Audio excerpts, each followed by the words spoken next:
Salam hörmətli dinləyicilər, İqtisadi Həftə verilişi efirdədir. Həftənin əsas iqtisadi xəbərlərini sizə mən Orxan Məmmədov çatdıracağam.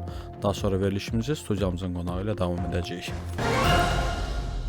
Prezident İlham Əliyev Sumqayıt Sənaye Parkında Azermirror MMC-nin güzgü vərəqələrinin istehsalı zavodunun açılışında iştirak edib. Müəssisədə 30 nəfər daimi işlə təmin olunub. Zavodda ildə 900 min kvadrat metr güzgü vərəqəsi istehsal ediləcək. Hazırlanan məhsulların daxili bazarların tələbatını ödəməklə yanaşı ixracı da nəzərdə tutulur. Layihənin investisiya dəyəri 6,13 milyon manatdır. Müəssisənin yaradılmasına İqtisadiyyat Nazirliyinin tabeliyində Azərbaycan Biznesinin İnkişafı Fondu tərəfindən 1,5 milyon manat güzəştli kredit ayrılıb. Sənaye Parkının rezidentlərinə verilən bütün güzəştlərdən yararlanan Azermirror MMC 600 min manat dəyərində vergi və gömrük azad olmasından faydalanıb. Dövlət başçısı Sumqayıt Sənaye Parkında Bakı Karton və Qutu fabriki MMC-nin karton və qutu taralarının istehsalı müəssisəsinin açılışında da iştirak edib. Burada il ərzində 55 milyon kvadrat metr karton və qutu tarası istehsal olunacaq. Müəssisənin investisiya dəyəri 20 milyon manatdır. Onun yaradılmasında Biznesin İnkişafı Fondu tərəfindən 2 milyon manat dəyərində güzəştli kredit ayrılıb. Burada 64 daimi iş yeri yaradılıb. Sənaye Parkının rezidentlərinə verilən bütün güzəştlərdən yararlanan müəssisə təqribən 1,3 milyon manat dəyərində vergi və gömrük azad olmasından faydalanıb. Prezident İlham Əliyev Sumqayıt Sənaye Parkında NUN MMC-nin polipropilen və laminatlı kisə istehsalı müəssisəsinin təməlini də qoyub. Müəssisənin illik istehsal gücü 1680 ton laminatlı kisə, 1440 ton polipropilen kisə olmaqla ümumilikdə 3120 tondan çox təşkil edəcək. Məhsullar əsasən daxili bazarın tələbatını ödəyəcək. Burada 140 daimi iş yeri yaradılacaq. İnvestisiya həcmi 11,2 milyon manat olan müəssisənin qurulmasına Biznesin İnkişafı Fondu tərəfindən 3 milyon manat dəyərində güzəştli kredit ayrılması nəzərdə tutulub. Burada quraşdırılacaq avadanlığın idxal zamanı ƏDV və gömrük rüsumlarından azad olunması planlaşdırılır. Prezident İlham Əliyev İsrailin Xarici İşlər Naziri Gideon Sarı qəbul edib. Söhbət zamanı ölkələr arasında münasibətlərin müxtəlif istiqamətlərdə, o cümlədən iqtisadi, ticari, enerji, turizm və digər sahələrdə uğurlu inkişafı vurğulandı. Kənd təsərrüfatı, su resurslarının idarə olunması, yüksək texnologiyalar, həmçinin süni intellekt sahələrində əməkdaşlıq məsələləri qeyd edildi. Müxtəlif yerlərdə qarşılıqlı səfərlərin və təmasların əməkdaşlığın dərinləşdirilməsi işinə verdiyi tövhəyə toxunuldu. Bakıda Azərbaycan-İsrail Biznes Forumu keçirilib. Tədbirdə hər iki ölkədən rəsmi şəxslərlə yanaşı sənaye, tikinti, əczaçılıq, kənd təsərrüfatı, texnologiyalar, su təchizatı və idarəçiliyi, nəqliyyat, logistika, kiber təhlükəsizlik, bankçılıq, turizm və digər sahələrdə fəaliyyət göstərən 100-dən çox şirkət nümayəndəsi iştirak edib. Forumda İqtisadiyyat Naziri Mikayıl Cabbarov bildirib ki, ölkələr arasında enerji, ticarət, investisiya, kənd təsərrüfatı, əczaçılıq, nəqliyyat və digər sahələrdə işbirliyinin təşviqi üçün geniş imkanlar var. İsrailin Xarici İşlər Naziri Gideon Sar Azərbaycan-İsrail münasibətlərinin dinamik inkişafını yüksək qiymətləndirib, biznes dairələri arasında birbaşa əlaqələrin genişləndirilməsinin əhəmiyyətini qeyd edib. İqtisadi əlaqələrin daha da dərinləşdirilməsi üçün mütəmadi dialoqun və birgə layihələrin artırılmasının vacibliyi vurğulanıb. Tədbirdə Ələt Azad İqtisadi Zonası, İqtisadi Zonaların İnkişafı Agentliyi və Asproma nümayəndələri tərəfindən Azərbaycanın Xəzər regionunda strateji biznes mərkəzi rolu kimi ölkəmizin investisiya potensialı barədə təqdimatlar keçirilib. Forum çərçivəsində sahibkarlar təşkilatları Milli Konfederasiyası ilə İsrail İstehsalçılar Assosiasiyası arasında anlaşma memorandumu imzalanıb. Tədbir zamanı B2B və B2G görüşlər təşkil olunub. Rəqəmsal İnkişaf və Nəqliyyat Naziri Rəşad Nəbiyev Avropa Komissiyasının qonşuluq və genişlənmə danışıqları üzrə baş direktoru Gert Jan Koopman ilə görüşüb. Görüşdə Naxçıvanın nəqliyyat infrastrukturunun inkişafı və bu istiqamətdə texniki iqtisadi əsaslandırmanın hazırlanmasına başlanılması ilə bağlı məsələlər müzakirə olunub. Zəngəzur dəhlizinin Avropa İttifaqının Trans-Avropa nəqliyyat şəbəkələrinə əlavə olunması, orta dəhlizin potensialının artırılması və rəqəmsallaşdırılması, eləcə də aviasiya, dəniz nəqliyyatı, süni intellekt və kiber təhlükəsizlik sahələrində Avropa İttifaqı ilə əməkdaşlıq imkanları barədə fikir mübadiləsi aparılıb. Həmçinin süni intellekt və kiber təhlükəsizlik sahəsində kadr potensialının gücləndirilməsi, Avropa İttifaqı şirkətlərinin ölkəmizdə fəaliyyəti barədə danışılıb. Görüşdə eyni zamanda Azərbaycanın Avropa İttifaqının Horizon Europe proqramı çərçivəsində layihələrdə iştiraki imkanları nəzərdən keçirilib. Energetika naziri Pərviz Şahbazov Dünya Bankının Avropa və Mərkəzi Asiyada infrastruktur üzrə regional direktoru Charles Cormier, eləcə də Cənubi Qafqaz üzrə regional direktoru Roland Price-la görüşüb. Görüşdə Azərbaycanın enerji sektorunda həyata keçirilən mövcud layihələr, yeni əməkdaşlıq imkanları, o cümlədən bərpa olunan enerji səmərəliliyi, elektrik şəbəkələrinin modelləşdirilməsi, enerji saxlanış sistemləri, damüstü günəş enerjisi və regional enerji layihələri ətrafında fikir mübadiləsi aparılıb. Dünya Bankı ilə birgə icra olunan Azur layihəsinin gedişi müzakirə edilib. Layihənin bərpa olunan enerji güclərinin elektrik şəbəkəsinə dayanıqlı inteqrasiyası baxımından əhəmiyyəti vurğulanıb. SOCAR-ın prezidenti Rövşən Nəcəf Cities Construction-nın idarə heyətinin sədri Yang Jiang ilə görüşüb. Görüşdə SOCAR-la Çinin müxtəlif şirkətləri arasında uğurlu əməkdaşlıq əlaqələrindən bəhs edilib. Bu xüsusda SOCAR-la City Construction şirkəti arasında enerji infrastrukturu, eləcə də downstream layihələrinin həyata keçirilməsi, birgə müəssisələrin yaradılması imkanları nəzərdən keçirilib. Söhbət zamanı SOCAR-ın Azərbaycanda və onun hüdudlarından kənarda həyata keçirdiyi layihələr, şirkətin korporativ strateji hədəfləri barədə məlumat verilib. Görüşdə potensial əməkdaşlıq imkanlarının araşdırılması məqsədi ilə şirkətlər arasında çərçivə sazişi imzalanıb. 2025-ci ildə Dövlət Neft Fondunun aktivləri ilin əvvəli ilə müqayisədə 22,5% artmaqla 60 milyard dollardan 73,5 milyard dollara çatıb. Bu barədə Azərbaycan Respublikası Dövlət Neft Fondunun 2025-ci ilin yanvar-dekabr ayları üzrə gəlir və xərclərinə dair hesabatında qeyd olunub. Azərbaycan Dəmir Yolları Qapalı Səhmdar Cəmiyyəti və Türkiyə Dövlət Dəmir Yolları arasında anlaşma memorandumu imzalanıb. ADE sədri Rövşən Rüstəmov və TCDD İdarə Heyətinin sədri və baş direktoru Veysi Qurd tərəfindən imzalanan memorandumda məqsəd dəmir yolu sektorunda əməkdaşlığın inkişaf etdirilməsidir. Sənədə əsasən infrastrukturun inkişafı, hərəkətin idarə edilməsi, birgə innovativ həllərin tətbiqi, kadr hazırlığı, eləcə də məlumat mübadiləsi üzrə əməkdaşlıq həyata keçiriləcək.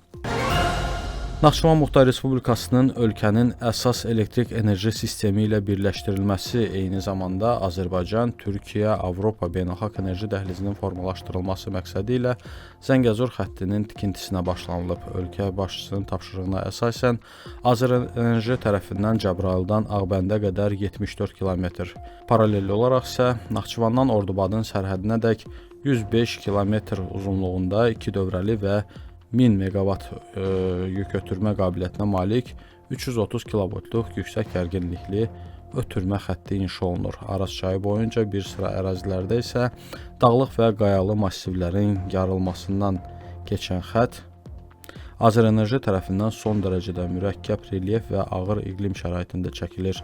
Layihənin növbəti mərhələsində Zəngəzur dəhlizini keçməklə 44 km məsafədə əlavə ötürmə xətti inşa ediləcək və həmin xətt gələcəkdə Ağbənd və Ordubad istiqamətində çəkilən xəttlə birləşdiriləcək.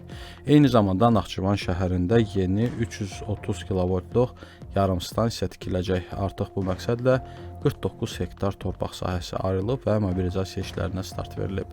Azərbaycan Türkiyə Avropa enerji dəhlizi layihəsinin davamı olaraq daha bir strateji mərhələnin icrası planlaşdırılır. Belə ki, 230 km məsafədə Naxçıvandan Türkiyəyə 400 kilovoltluq ötürmə xəttinin çəkilməsi və ölkə tarixində ilk dəfə olaraq 400 kV gərginlik sinfi üzrə çevrici yarımstansiyasının tikilməsi nəzərdə tutulur. 2025-ci ildə kənd təsərrüfatı məhsullarının ümumi istehsal həcmi ötən ilin müvafiq dövrü ilə müqayisədə 0,9% artıb. Kənd təsərrüfatı məhsullarının ümumi istehsal həcminin dəyəri faktiki qiymətlərlə 14 milyard 189,5 milyon manat təşkil edib. Bunun da 52,4% heyvandarlıq sahəsinin, 47,6% bitkiçilik sahəsinin payına düşüb. Ötən il Aqrar Kredit və İnkişaf Agentliyi tərəfindən 7565 kənd təsərrüfatı texnikası və avadanlığının satışı maliyyələşdirilib. 2025-ci ildə agentlik tərəfindən aqrar sektorda fəaliyyət göstərən şəxslərə 5444 müraciət üzrə 112,3 milyon manat məbləğində güzəştli kredit verilib. Həmçinin keçən il Aqrar Kredit və İnkişaf Agentliyi tərəfindən 5574 başlamazlıq heyvanın alışına 21,3 milyon manat, habelə kənd təsərrüfatı texnikası və avadanlıqlarının alışı üçün 94 milyon manat məbləğində güzəşt vəsaiti ayrılıb. Ötən il ixrac edilmiş qeyri-neft sektoruna aid malların siyahısında qızıl 326,2 milyon dollar göstərici ilə birinci olub. İqtisadi İslahatların Təhlili və Kommunikasiya Mərkəzinin ixrac icmalının yanvar sayındakı məlumatına əsasən bu siyahıda pomidor ikinci, karbamid isə üçüncü yerdə qərarlaşıb. Ötən il Rusiya Federasiyasına 1,2 milyard dollar, Türkiyəyə 597,3 milyon dollar, Gürcüstana 347,9 milyon dollar, İsveçrəyə 347,8 milyon dollar, Ukraynaya isə 201 milyon dollar dəyərində qeyri-neft sektoruna aid mal ixrac olunub. Valyuta məzənnələri. Mərkəzi Bankın məlumatına əsasən 1 dollar 1 manat 70 qəpik 1 avro, 2 manat 3 qəpik 1 Türkiyə lirəsi 4 qəpiyə mübadilə olunur. Əmtəə bazarı. Dünya bazarlarında Azərbaycan neftinin 1 bareli 72 dollar 89 sent təşkil edir. Qızılın bir unsiyası 5234 dollar 50 sentdir. Hörmətli dinləyicilər, eləcə də bizi YouTube və Facebook vasitəsilə izləyən tamaşaçılar, həftənin əsas iqtisadi xəbərlərini diqqətinizə çatdırdım. İndi isə verilişimizi studiyamızın qonağı ilə davam edirik.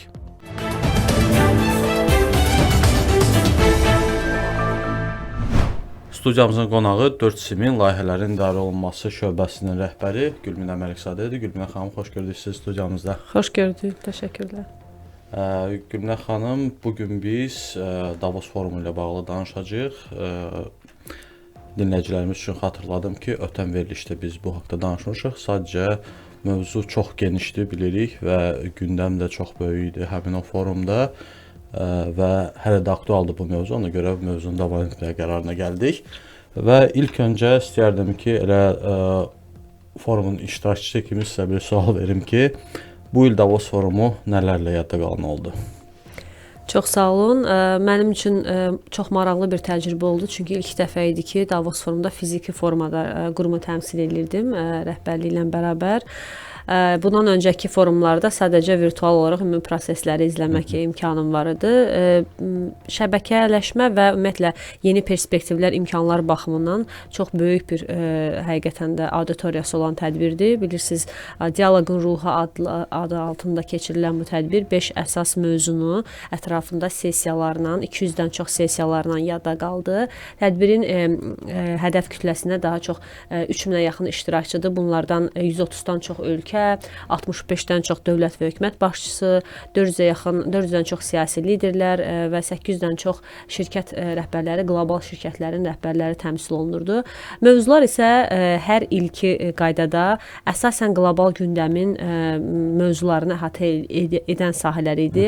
Mübahisəli dünyada əməkdaşlıq, yeni inkişaf mənbələrinin açılması, insan kapitalına ölkələrin investisiya qoyması, innovasiyaların necə tətbiqi, daha çox etik çərçivələr olaraq və planetar sərhədlərin daxilində rifahın təmin edilməsi. Təbii ki, Dünya İqtisadi Forumunun prezidenti Borge Brende də öz bu qlobal tərəfdaşların bir forum altında birləşməsinin əsas bir imkanlar olaraq dəyərləndirilməsini öz çıxışında bildirmişdi və ilk o mövzu ki, hansı ki mürəkkəb hal-hazırki dünyada əməkdaşlıq və dialoqa səsləndi ölkələr. Onlar dialoqu bir lüks deyil, daha çox imkanlar, qlobal sabitlik üçün bir ehtiyac olduğunu ifadə elədilər. Yeni iqtisadi artım mənbələrinin formalaşdırılması istiqamətində isə daha çox dayanıqlı və innovativ artım yollarını necə ölkələr, şirkətlər necə edə bilərlər ki, bir araya gətirsinlər, bu mövzu müzakirə olundu. ticarətlə bağlı investisiya axınları, sənayenin müasirləşdirilməsi əsas prioritet istiqamətlər olaraq müzakirə olundu. Təbii ki, bu rəqəmsal texnologiyaların inkişafı fonunda insan kapitalına investisiya mövzusu da əsas bu ilki mövzulardan biri idi. Xüsusilə süni intellektin yeni işçi qüvvəsini necə hazırlayacaq və hətta belə bir yeni ifadə də səsləndi ki, süni intellekt tsunamisi, yəni ölkələr buna hazır olmalıdırlar. Süni intellekti bir tərəfdən həm imkanlarını, həm risklərini doğru dəyərləndirməlidirlər və biz bu sahədə ölkələr olaraq necə edərik ki, hazır olaq bu prosesə, necə edək ki, rəqəmsal bacarıqlı bir cəmiyyət formalaşdıraq. Bununla bağlı çağırışlar səsləndi və inkişaf etmiş ölkələrdə işlərin bildirildi ki, təxminən 60% transformasiyaya məruz qalacaq və oradan qlobal miqyasda bu 40% ümumiyyətlə təşkil edəcək və ən çox risk altında olan qrupları da xüsusi vurğulandı. O müzakirələrdə daha çox burada gənclər və junior belə deyək də yeniyetmələr qeyd olundu. Bir tərəfdən də bu süni intellekt texnologiyalarının düzgün tətbiqi ilə bağlı etik çərçivələr də xüsusi burada qeyd olundu ki, yəni biz texnologiyaları gətiririk, amma onun istifadə qaydaları ilə bağlı etik çərçivələri də nəzarətdə saxlamalıyıq. Təbii ki, əsas deməli 5-ci mövzudan biri də enerjiyə keçiddir və iqlim dayanıqlığı. Biz bilirik ki, qlobal iqlimdə müəyyən dəyişikliklər. Yaşıl enerjiyə keçiddən söhbət gedir. Bəli, yaşıl enerjiyə keçid, karbonsuzlaşma, sənaye transformasiyası bu əsas gündəmindən biri idi Davosun. Xüsusilə enerji sektorunda süni intellekt, rəqəmsal əkiz, qabaqcıl analitika kimi texnologiyaların həll rolunu xüsusi vurğulandı. Təbii ki, bu il ölkəmiz də aktiv olaraq forumda təmsilçilik həyata keçirdi. Cənab Prezidentin birbaşa iştirakı ilə nümayəndə heyəti iştirak etmişdi. İqtisadiyyat naziri cənab Mikayıl Cabbarov, eyni zamanda SOCAR, Azərbaycan İnvestisiya Holdingi, Azərbaycan Beynəlxalq Bankı və 4SIM olaraq biz də orada təmsil olunurduq müxtəlif sessiyalarda. Ölkə səviyyəsində müxtəlif görüşlər keçirilmişdi. Carlsberg qruplar, DP World Vital rəhbərliyi ilə cənab nazirin birbaşa iştirak etdiyi görüşlərdə isə Harvard Growth Lab, Boston Consulting qrupla, Coca-Cola şirkətindən xüsusilə investisiya planları, davamlı inkişaf təşəbbüsləri istiqamətində və bu kimi qlobal liderlərlə ayrıca görüşlərin baş tutdu. Ən uğurlu, mən deyərdim ki, ən bizim üçün sevindirici hallardan biri ölkəmizin Dünya İqtisadi Forumunun Global Lighthouse Network-də mükafat alması olmuşdu. Bəli, SOCAR-ın biz bu haqda məlumat vermişdik ötən verilişdə. Təbrik edirəm yeri gəlmişkən bu Çox sağ olun. Bizim üçün də çox sevindiricidir ki, artıq SOCAR dünyada bu mükafatı 3 dəfə alan yeganə şirkətdir və bu mükafatın alınması bilirsiniz ki, platformaya 200-dən çox uğurlu həllərin toplandığı bir şirkətlərin həllərinin toplandığı bir platformadır və burada daha çox 4-cü sənaye inqilabı texnologiyalarını düzgün istifadə edən, istehsal zəncirində yüksək nəticələr əldə edən istehsal prosesində innovativ yanaşmalar gətirən şirkətlərə məxsusdur və heç təsadüfi deyil ki, SOCAR da bu uğurlarıyla orada deməli bu mükafata layiq görüldü. 5 əsas belə deyək də ən qabaqcıl layihə həyata keçirdiyi üçün seçilmiş ən 5 qabaqcıl layihəsinə görə bu uğura layiq oldu. Gülminə xanım, bilirik ki, Azərbaycan bu il Dünya İqtisadi Forumunun sənaye klasterlərinə keçid təşəbbüsünə qoşuldu. Ümumiyyətcə, istərdim bu haqda daha ətraflı söylərdiniz və bunun konkret iqtisadi faydaları nələr olacaq? Sənaye klasterlərinin keçid təşəbbüsü Dünya İqtisadi Forumunun enerji və materiallar mərkəzinin həyata keçirdiyi bir təşəbbüsdür və bunun qlobal bir xarakter daşıyır.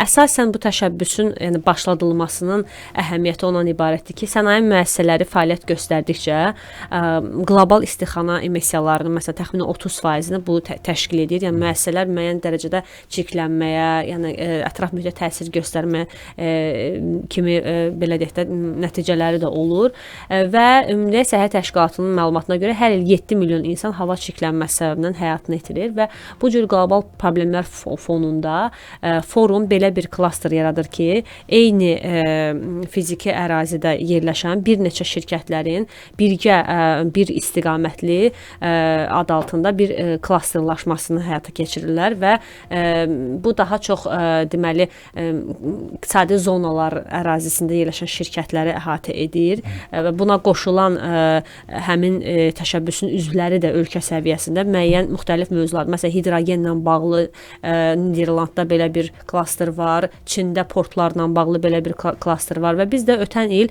4SIM olaraq Dünya İqtisadi Forumu əməkdaşlıq çərçivəsində bu inisiativə qoşulmaqla bağlı danışıqlara başladıq və Dünya İqtisadi Forumunun da özünün tövsiyələri əsasında və bizim məsləhətləşmələr əsasında İqtisadi Zonaların İnkişafı Agentliyi, İqtisadiyyat Nazirliyi tabeliyində bildiyiniz kimi 100-dən çox rezidenti olan həmin agentlik bu klastera qoşulmaq üçün belə deyək də uyğun hesab edildi və SOCAR-ın iki müəssisəsi, SOCAR bildiyiniz kimi WEF-in Dünya İqtisadi Forumunun strateji tərəfdaşıdır və iki müəssisəsi polimer və karbamidlə də paralel olaraq həm də onlar İZIAN rezidenti olduqları üçün danışıqlara başlanıldı və bu təşəbbüsə qoşulmaqla bağlı Davosda niyyət protokolu imzalandı. Azərbaycan bu klastera qoşulan deməli 40-cı klaster oldu və 20-ci ölkə oldu.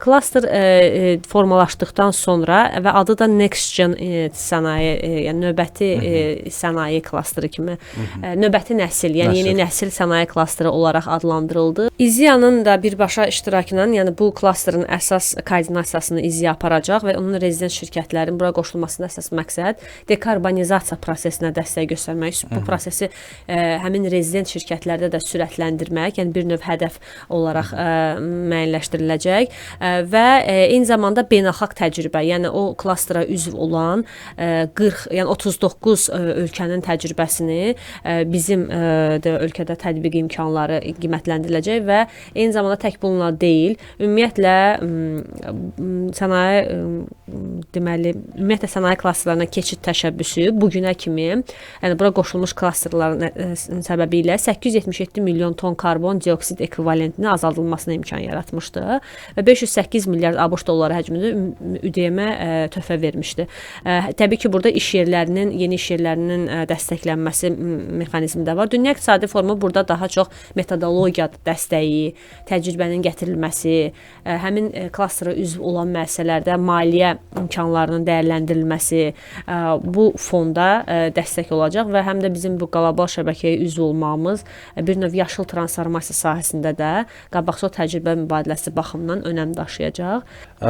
Gülnə xanım, bilirik ki, Davosda sənaye 4.0 mərkəzləri təşkilata qoşuldu, yeni mərkəzlər və siz onlardan görüşlərdə keçirmisiniz.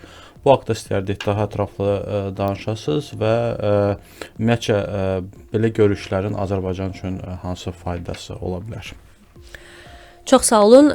Hal-hazırda Dünya İqtisadi Forumunun 4-cü Sənaye İnqilabı Mərkəzlər şəbəkəsi artıq say etibarıyla 27 mərkəzə çatdı. Bu il 5 yeni mərkəz artıq ora üzv oldular. Bunlar deməli Birləşmiş Ərəb Əmirlikliyində 2 mərkəz, biri süni intellektlə bağlı, digəri isə kvantum texnologiyaları ilə bağlıdır. Biri Hindistanda kvant texnologiyaları ilə bağlıdır. Biri Hindistanda yeni bir mərkəz yaradıldı. Digər bir mərkəz Böyük Britaniyanın Imperial College London ali təhsil müəssisəsi ilə yəni ev sahibliyi elədiyi bir mərkəz və Fransada bir özəl bir şirkətin ev sahibliyi edəcəyi bir mərkəz yaradıldı. Biz ümumiyyətlə o yeni qoşulmuş mərkəzlərdən əlavə bütün demək olar ki, mərkəzlərlə əməkdaşlığımız bizim var. Çünki biz ilk yaradılan mərkəzlər siyahısındayıq 2021-ci ildə və həmin biz həmin görüş çərçivəsində həm Fransa, həm İngiltərə 4-cü sənaye inqilab mərkəzi ilə elm sənaye klasteri, universitet sənaye əməkdaşlığı istiqamətində hansı işlər görə bilərik, onu müzakirə elədik. Eyni zamanda Birləşmiş Ərəb Əmirlikliyində yaradılmış süni intellektlə bağlı həmin 4-cü sənaye inqilab mərkəzi ilə ortaq layihələrimizi müzakirə elədik. Vyetnam 4-cü sənaye inqilabının mərkəzinin iştirakı ilə bir Vyetnam hökumətinin təşkil elədiyi bir şəbəkələşmə sessiyasında iştirak elədik. Orada Vyetnamın 4-cü sənaye inqilabı mərkəzi bizim mərkəz arasında sənaye 4.0 ortaq layihələr müzakirə olundu. Onlarda da belə bir onların mandatı var. 4-cü sənaye inqilabı ilə bağlı şirkətlərə dəstək. Onlar yeni yaranıblar, amma bizdən dəstək almaq üçün hətta Azərbaycana fiziki səfər də edəcəklərini bildilər. Eyni zamanda Ukrayna 4-cü sənaye inqilabı mərkəzi onlar daha çox GovTech, yəni hökumət texnologiyaları əsasında qurulmuş bir mərkəzdir.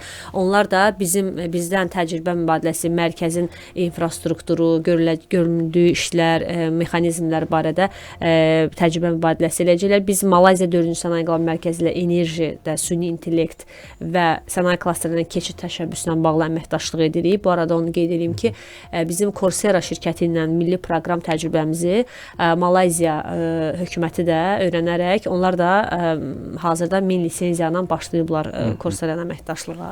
Artıq tətbiqinə başlayıblar. Bəli, artıq başlayıblar. Yəni biz təcrübə mübadiləsi çərçivəsində.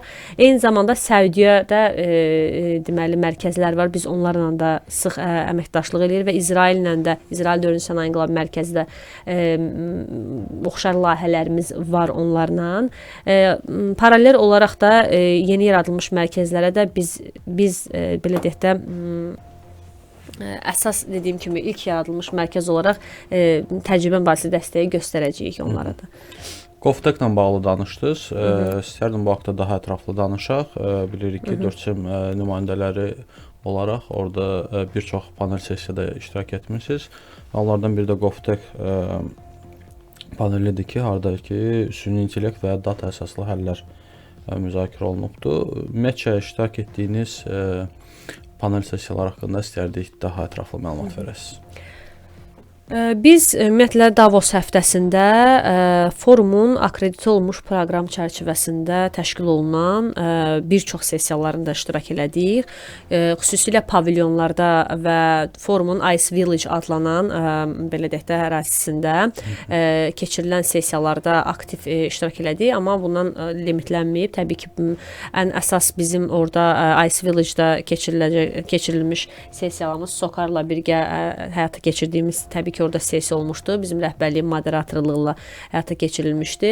Eyni zamanda biz GovTech panel sessiyasında Estoniya hökumətinin təşkil elədiyi həmin panel sessiyada bizim icra direktor Fariz müəllim çıxış elədi.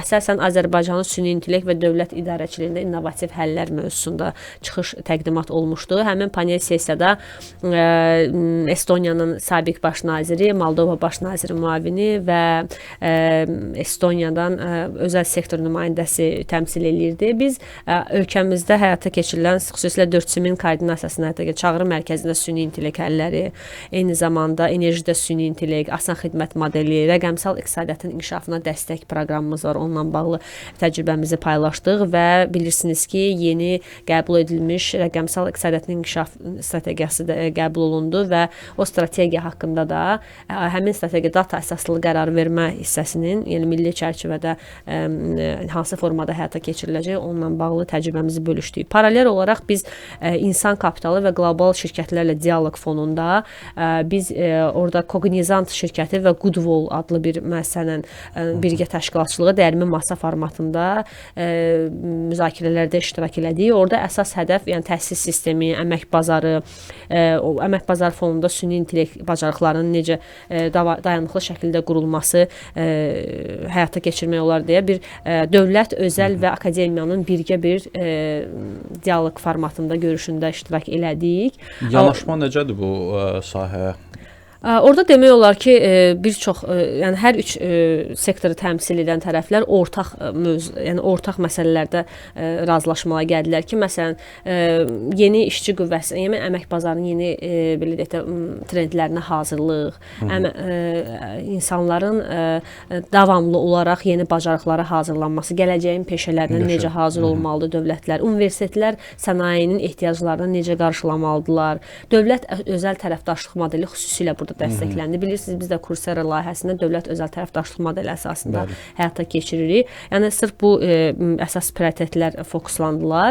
Burada biz HP, Microsoft, Accenture, UNICEF və Generation Unlimited kimi qurumların nümayəndələri də vardı. Onlardan da həmçinin Capgemini, Pearson College nümayəndələri də vardı. Onlarla da sırf bizim rəqəmsal iqtisadiyyat strategiyası insan kapitalının inkişafı bloku üzrə hansı birgə layihələr edə bilərik, onları müzakirə edirik. Təbii ki, bu sessiyalarda iştirak fonu bizim üçün çox vacib idi. Çünki dediyimiz kimi dövlət əhəmiyyətli bir strategiyamız var və orada bizə qlobal tərəfdaşların ölkəyə cəlb olunması, maraqlı layihələrdə bir araya gəlməsi çox önəmli idi. Elə biz orada bir leadership conversation-a da, yəni ki, rəhbər şəxslərin iştirak elədiyi bir müzakirələrə də qoşulduq.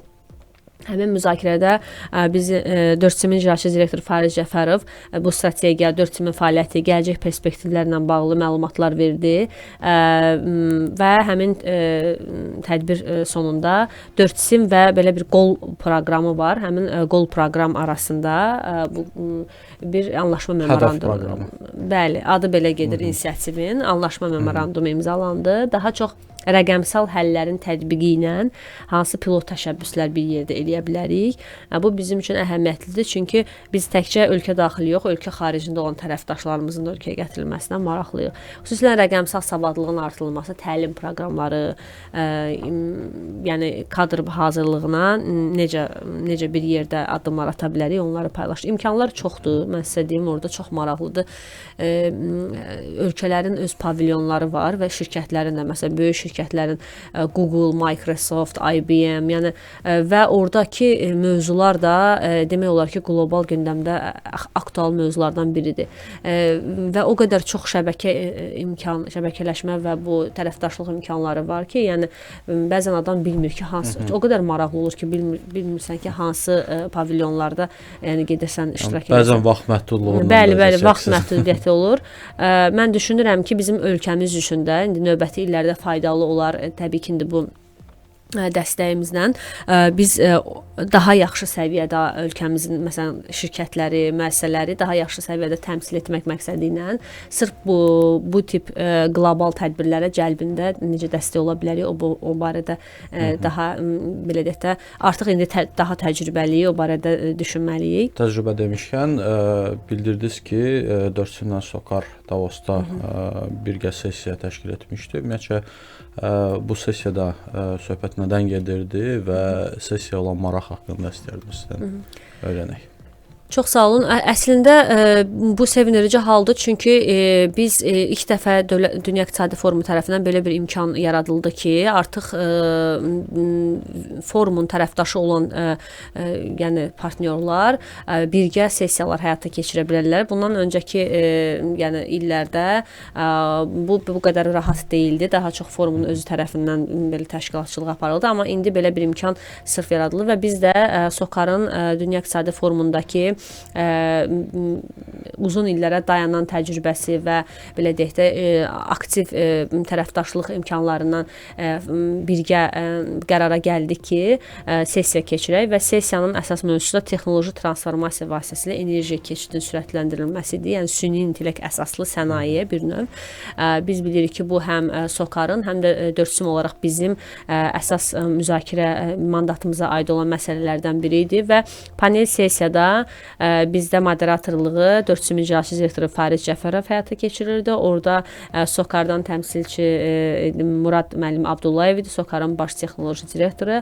O daha çox şirkətin sənaye 4.0 həllərini necə miqyaslandırmaq, ümumiyyətlə bu onun müəyyən elədiyi imkanlar, süni intellekt, rəqəmsal əkiz, qabaqcıl analitikanın bu enerji təchizat zəncirində yaratdığı dəyər və karbon intensivliyinin azaldılmasına verdiyi töhfələr, SOCAR-ın bu sahədə gördüyü işlər, xüsusilə SOCAR-ın texnoloji transferlə bağlı olan layihələr haqqında məlumat verdi. Bizim digər panelistimiz 4-cü Sənaye İnqilabı Mərkəzinin Mərkəzlər Şəbəkəsinin strateji rəhbəri Manju George idi. O ümumiyyətlə növbəti 10 illikdə bu enerji transformasiyasının təminatı üçün ortaq hansı çərçivələr, qlobal platformalar əhəmiyyətlidir. Sırf niyə bu mərkəzlər şəbəkəsi yaradılıb, onların bu prosesə töhfəsi nə ola bilər, o barədə danışdılar. Və eyni zamanda qlobal tərəfdaş olaraq McKinsey şirkətinin məsləhətçisi Yuka Maksimayla da iştirak edirdi bizim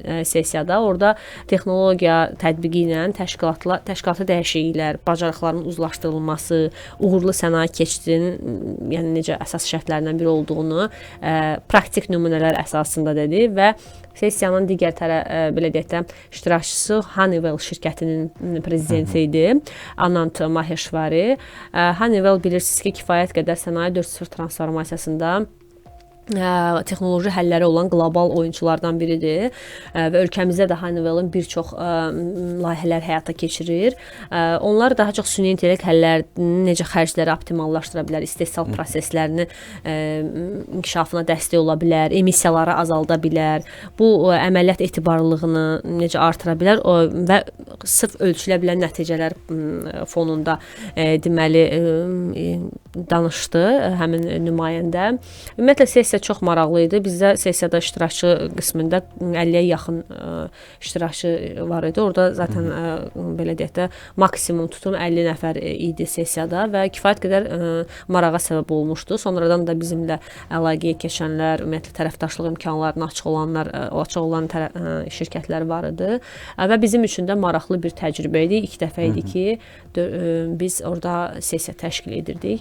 Ümumiyyətlə Dünya İqtisadi Forumunun həm logistik, həm tədbir təşkil olunması, şəbəkə imkanları baxımından o qədər mürəkkəb bir konsept var ki, biraz belə deyək də sevindirici hal olur ki, o prosesin bir hissəsi də ki, olanda qurum olaraq.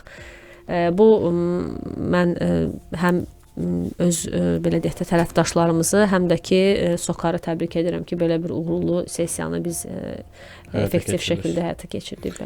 Təşəkkür edirəm Gülminə xanım, vaxt ayırıb gəldiyiniz üçün, minnətdarım sizə. Ətraflı cavablarınız üçün xüsusilə. Çox sağ olun, təşəkkür. Xatırladım ki, studiyamızın qonağı 4.000 layihələrin idarə olunması şöbəsinin rəhbəri Gülminə Məlikzadə idi. Nolada İqtisadi Həftə verilişi sona çatır. Bizim YouTube və Facebookda CBC FM Azərbaycan səhifələrinə abunə olmağı unutmayın. Sağ olun.